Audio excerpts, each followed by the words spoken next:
নমস্কার বন্ধুরা, চৈতালির পাকশালায় তোমাদের সবাইকে স্বাগত।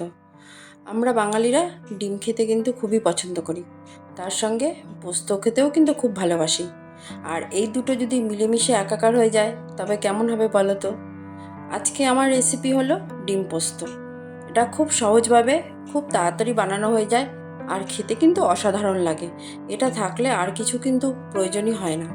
তবে বন্ধুরা, দেখে নাও আমি এটা কি করে বানাচ্ছি। দেখো, এখানে আমি কড়াই নিয়ে নিয়েছি। কড়াইটা গরম হলে এর মধ্যে আমি সর্ষের তেল দিয়ে দেবো। আমি কিন্তু এটা সর্ষের তেলই রান্না করেছি। এবার তেলের মধ্যে আমি সামান্য নুন দিয়ে দিলাম, একটু কাশ্মীরি লঙ্কার গুঁড়ো দিয়ে দিলাম, হাফ চামচ মতনই দিয়েছি। দিয়ে একটু নাড়িয়ে নিলাম, চারিদিকে একটু ছড়িয়ে দিলাম। এবার আমি এর মধ্যে ডিম দিয়ে দিচ্ছি। আমি এখানে ডিমগুলো সেদ্ধ করে নিয়েছি, প্রেশার কুকারেই একটা সিটি দিয়ে সেদ্ধ করে নিয়েছি। 6টা ডিম আমি এখানে দিয়েছি। আর ডিমগুলো একটু ছুরি দিয়ে দিয়ে একটু কেটে নিয়েছি, নাহলে ডিম ভাজার সময় না ফাটতে পারে। এবার আমি দেখো ডিমগুলোকে আমি ভেজে নেব। খুব লালচে করে ভাজার দরকার নেই, একটু কালারটা চেঞ্জ হলেই তোমরা নামিয়ে নেবে। ব্যাস, আমার ডিম ভাজা হয়ে গেছে।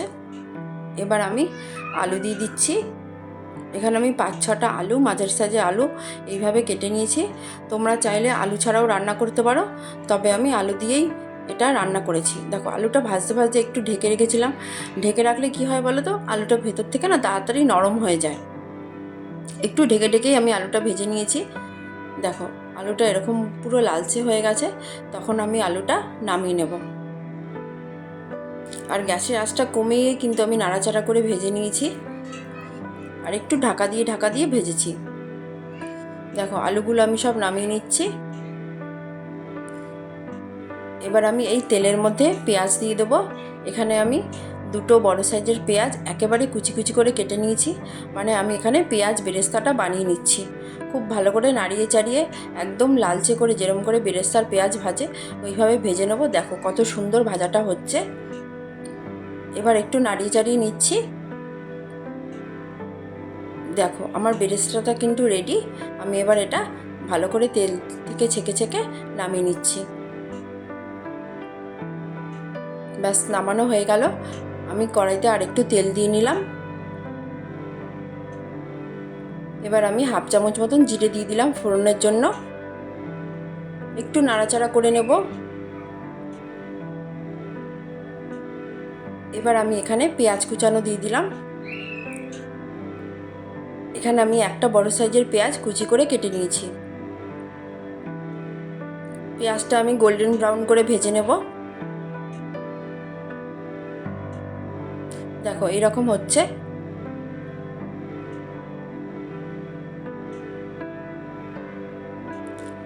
এবার আমি এখানে একটা পেস্ট দিয়ে দিলাম। ওটা হলো 1 চামচ মতন আদার পেস্ট আর 8-10টা মতন কাঁচা লঙ্কা একসাথে আমি পেস্ট করে নিয়েছি। একটু নাড়িয়ে চাড়িয়ে নিলাম। এরপর আমি 1 চামচ জিরের গুঁড়ো, 1 চামচ ধনের গুঁড়ো দিয়ে খুব ভালো করে নাড়িয়ে চাড়িয়ে নেবো। মানে তেলের মধ্যে জাস্ট ভাজা ভাজা করব। আর কাশ্মীরি লঙ্কার গুঁড়ো দিয়ে দিলাম 1 চামচ মতন। তোমরা চাইলে লাল লঙ্কার গুঁড়ো দিতে পারো, তবে আমি লাল লঙ্কার গুঁড়ো দিই না। আর কাশ্মীরি লঙ্কার গুঁড়ো দিলে না সুন্দর একটা কালার আসে। খুব ভালো করে নাড়িয়ে চাড়িয়ে গ্যাসের আঁচটা মাঝারি করে খুব ভালো করে নাড়াচাড়া করব। এবার আমি এখানে পোস্ত বাটা দিয়ে দিচ্ছি। এখানে 3টে আর কি বড় চামচ পোস্ত আমি বেটে নিয়েছি, সেটাই দিয়ে দিলাম। দিয়ে সবগুলো একসাথে খুব ভালো করে তেলের মধ্যে একটু ভাজা ভাজা করব। গ্যাসের আঁচটা কমিয়ে রেখে প্রায় 4-5 মিনিট নাড়াচাড়া করব।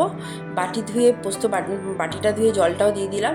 দিয়ে দেখো, আমার কষানোটা কিন্তু একদম হয়ে গেছে। এবার আমি আলুগুলো দিয়ে দিচ্ছি।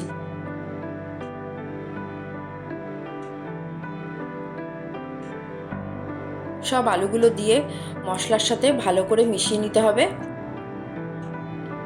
দেখো, আমার মেশানো হয়ে গেছে। এবার আমি জল দিয়ে দেবো।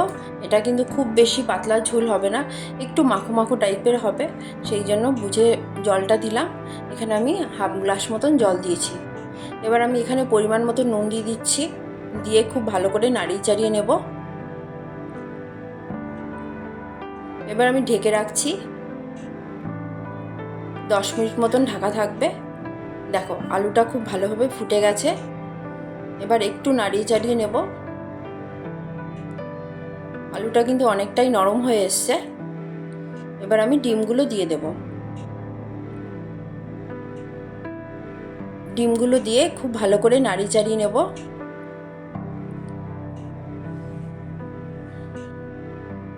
তারপরে আমি ঢেকে রাখবো।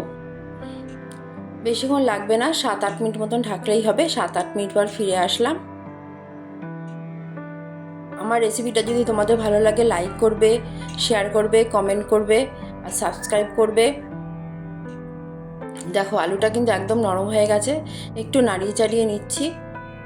এবার আমি যেটা পেঁয়াজ বেরেস্তা বানিয়েছিলাম সেটা আমি এর মধ্যে দিয়ে দিচ্ছি। দিয়ে খুব ভালো করে নাড়িয়ে চাড়িয়ে নেবো। আর এই সময় গ্যাসের আঁচটা বাড়িয়ে নেবো। যেটা একটু ঝোল ঝোল দেখাচ্ছে ওই গ্যাসের আঁচটা বাড়িয়ে দিলে কিন্তু ঝোলটা অনেকটাই ঘন হয়ে আসবে।